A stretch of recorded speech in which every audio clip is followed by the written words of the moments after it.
All right, our next presenter is Jerry Shelton. Come on up.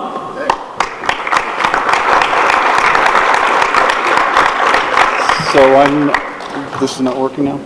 Okay. I'm the executive director of the EOD Warrior Foundation. I think a little context there is important. For the person I'm about to introduce is someone I've known since 1998 when he was a newly enlisted explosive ordnance disposal. That's long for EOD, the bomb squad. He was a young airman going through contingency training course in Okinawa, Japan, where I was a cadre instructor.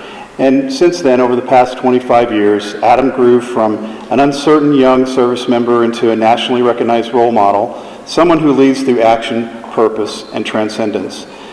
After losing his leg above the knee while disarming a roadside bomb in Afghanistan in 2007, Adam spent 18 months in recovery. But his most powerful transformation happened after he left the hospital. He joined the EOD Warrior Foundation's board of directors, where he spent nearly a decade visiting newly injured service members at their bedsides, offering support to those wounded warriors and their families, a listening ear, and the hard-won wisdom of a lived experience. Adam also helped lead retreats for those living with trauma and disability, using his board role to help shape programs and resources that support true healing, not just survival. And most importantly, he led by example. Through post-traumatic growth, he didn't just rebuild his life, he created a new one with deeper fulfillment, clarity, and impact. Adam is now a 10-time Guinness World Record holder, the first and only above-knee amputee to complete a 100-mile ultramarathon. He's a husband, a father of two, and a performance coach with dual master's degrees in clinical counseling and sport and performance psychology, helping others find their own path forward. Adam is unfortunately unable to join us tonight, so we thought it would be nice for us to read his acceptance speech. So if you'll give me a minute to do that, we will share his acceptance speech with you now.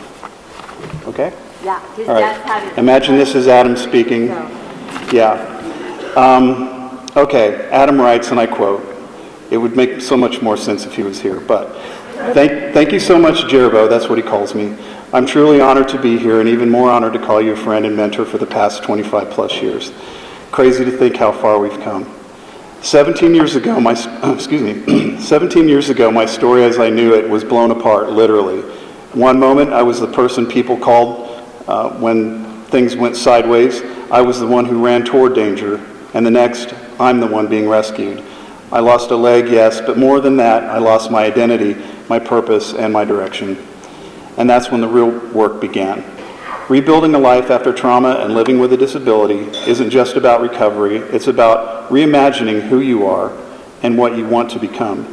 For me, that journey started with a single step on a prosthetic running leg. That step became a mile. That mile became a mission. And somewhere along the way, I stopped trying to go back to who I was and started seeing how far I could go from here. So let's stop treating adversity as the end of a story. Let's build systems, communities, and cultures that see it as a beginning to something greater. In endurance sports and mental health, across the human performance space, we need to champion the power of transformation. The power of transformation involves the power of post-traumatic growth, the power of bouncing back and not just to where you were, but to something stronger, deeper, and more purposeful than before. Because when everything is stripped away, you're left with a choice: survive or fight like hell to build something new. Let's make sure people know that choosing growth, no matter how messy or non-linear, it's always worth it. And it's never too late. Thank you," end quote. So please join me in a round of applause for my friend, Tech Sergeant retired Adam Popp.